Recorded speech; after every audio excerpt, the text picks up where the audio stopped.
Let's check how we are doing with the task list.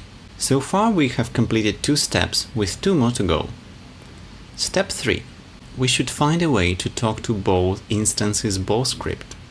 Ball-script is a component, and to access it from another script, we will use GameComponent command. Game object of interest is ball. Component we want is a ball script. So we start with game object ball instance. Now we should execute getComponent command. It will be executed using dot operator. So we add dot getComponent. Inside angle brackets specify name of the component, which in our case is name of the script, ball.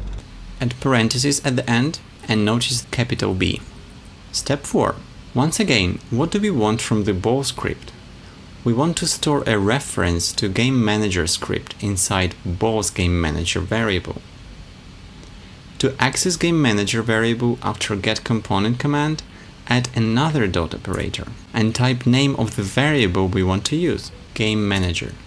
And the question will be what exactly we store inside Game Manager.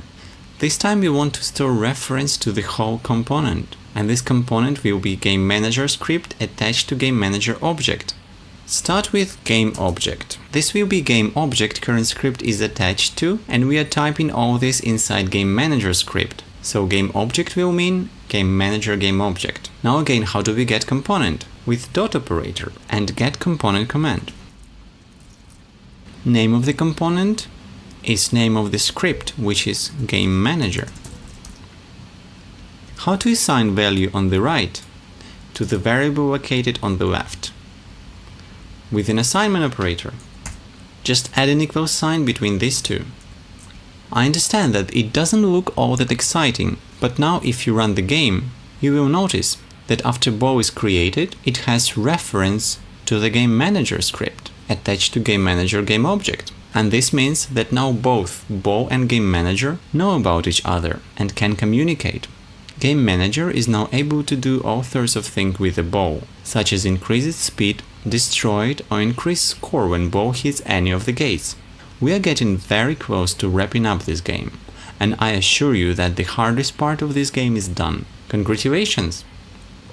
There will be no assignment this time, so please watch this complete lesson a couple of times and try to understand what we have done in both parts. See you in the next lesson.